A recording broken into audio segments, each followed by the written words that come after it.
Fresh na balita, mga bro.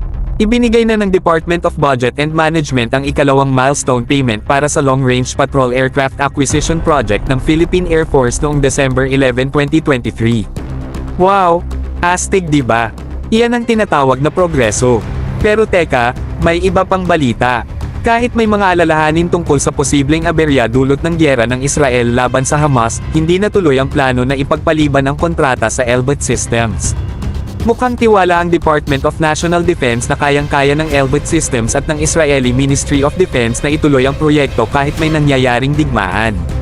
Ang tatag at determinasyon, mga bro. Ang milestone payment ay hindi basta-basta. Malaki talaga ang halaga nito.